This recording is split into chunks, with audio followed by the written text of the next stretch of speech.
اللہ تعالیٰ اسرائیل پر عذاب کیوں نہیں نازل فرما رہا؟ بعض اذہان کے اندر یہ سوال پنپ رہا ہے کہ اسرائیل ایک عرصے سے مظالم ڈھا رہا ہے غزہ پر، فلسطینیوں پر، تو اللہ تعالیٰ اسرائیلیوں پر عذاب کیوں نہیں نازل فرما رہا کہ اسرائیل قابض ہو چکا ہے فلسطینیوں کی زمینوں پر، اور غزہ کے اندر غزہ کے بچوں پر، عورتوں پر، جوانوں پر، مساجد پر اور ہسپتالوں پر، حتیٰ کہ ایمبولینسز پر وہ بمباری کر رہے ہیں، تو اللہ ان پر عذاب کیوں نہیں نازل فرما رہا؟ کیا وجہ ہے کہ انہیں اس قدر مہلت مل رہی ہے؟ دیکھیں، اللہ تعالیٰ کا ایک قانون ہے۔ اللہ تعالیٰ قرآن پاک میں ارشاد فرماتے ہیں فَلَا تَحْسَبَنَّ اللَّهَ غَافِلًا عَمَّا يَعْمَلُ الظَّالِمُونَ إِنَّمَا يُؤَخِّرُهُمْ لِيَوْمٍ تَشْخَصُ فِيهِ الْأَبْصَارُ۔ اللہ فرماتا ہے کہ تم اللہ کو غافل نہ سمجھو، تم اللہ کو بے خبر نہ سمجھو یہ جو کچھ ظالم کر رہے ہیں، بے شک اللہ انہیں ڈھیل دے رہا ہے اس دن کی طرف جس دن سب کی آنکھیں کھلی کی کھلی رہ جائیں گی۔ تو یعنی اللہ تعالیٰ کا ایک قانون ہے۔ دیکھیں اگر اللہ تعالیٰ ہر ظالم کو اس کے ظلم کے بعد فوری طور پر عذاب دے دے تو پھر تو آخرت کا تصور ہی ختم ہو جاتا ہے، پھر تو سزا اور جزا کا تصور ہی ختم ہو جاتا ہے۔ یہ دنیا دارالامتحان ہے، اور اس امتحان کا جو رزلٹ نکلنا ہے وہ آخرت میں نکلنا ہے۔ اور دیکھیں دنیا میں اس سے بھی بڑے ظلم ہوئے۔ آپ اگر دیکھیں تو انبیاء کی عصمت دری کی گئی، معاذ اللہ۔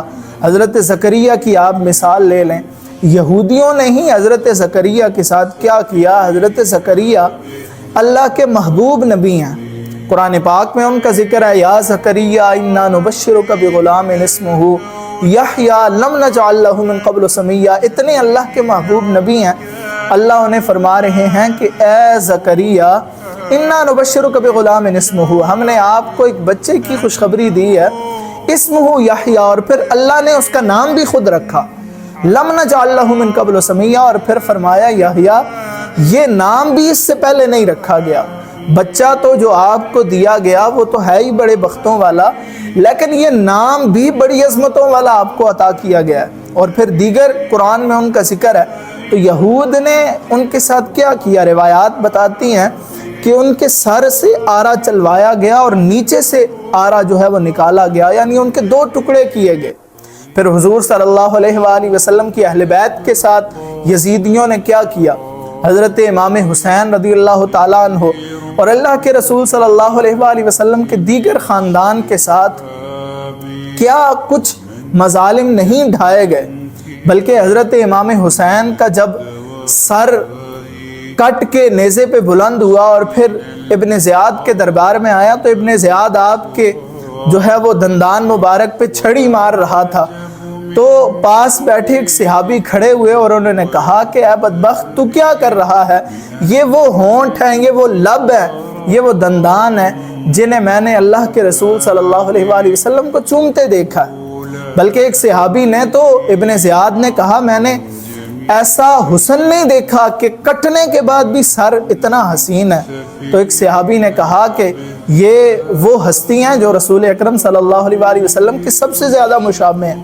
تو یعنی حضرت امام حسین پر کس قدر مظالم ڈھائے گئے، لیکن اللہ کا ایک قانون ہے۔ اب آپ دیکھیں حضرت امام حسین کے جتنے بھی قاتل تھے وہ سارے طبی موت نہیں مرے، وہ سارے بستر پہ نہیں مرے، ان سب کا انجام ہوا اور ان اسرائیلیوں کا بھی انجام ہوگا، لیکن یہ ہمارا امتحان ہے۔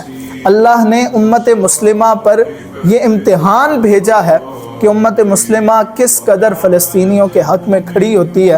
ہمارے حکمران 56-57 اسلامی ممالک ہیں، لیکن کسی بھی ایک ملک کے اندر ہمت مردانہ نہیں ہے، کسی بھی ایک ملک کے اندر جرأت رندانہ نہیں ہے، کسی بھی ایک ملک کے اندر فراست مومنانہ نہیں ہے۔ اور ہمارے تو خون سفید ہو چکے ہیں، ہم سمجھتے ہیں ہمارے بچے صحیح سلامت ہیں، اور یہ ہمارے حکمران جو فلسطینیوں کے حق میں بولیں گے یہ کیسے ہو سکتا ہے؟ یہ تو اپنے ملک میں مرنے والے ناحق لوگوں کو مارنے والے جو لوگ ہیں ان کے خلاف نہیں بولتے، تو یہ ان کے خلاف کیسے بولیں گے؟ تو اللہ ہمیں غیرت و حمیت عطا فرمائے۔ آپ جس قدر فلسطین کے حق میں کھڑے ہو سکتے ہیں آپ کھڑے ہوں، آپ مال لگا سکتے ہیں آپ مال لگائیں، آپ جان لگا سکتے ہیں آپ جان لگائیں، آپ سوشل میڈیا کے ذریعے پیغام دوسروں تک پہنچا سکتے ہیں پہنچائیں، آپ ویڈیوز شیئر کر سکتے ہیں ویڈیوز شیئر کریں، آپ امداد بھیج سکتے ہیں آپ امداد بھیجیں، آپ ان کی مدد کریں جس قدر ہو سکتا ہے۔ اللہ تعالی ہمارے حکمرانوں کو بھی ویسی غیرت و حمیت عطا فرمائے جیسی غیرت و حمیت اللہ نے ہمارے عام مسلمانوں کو عطا فرمائی ہے۔ آپ یقین جانیں جذبات بڑے بلند ہیں، اگر فلسطین ہمارے نزدیک ہوتا تو آپ یقین جانیں ہمارے لوگ وہاں کٹ مر رہے ہوتے، جہاد ہو رہا ہوتا۔ یہ تو ہمارے حکمرانوں کی نااہلی ہے کہ ان کی زبانوں سے دو جملے فلسطینیوں کے حق میں نہیں نکلتے۔ اللہ انہیں بھی ہدایت عطا فرمائے، اللہ ظالم کو غرق فرمائے اور اللہ مظلوموں کی مدد فرمائے۔ بہت شکریہ۔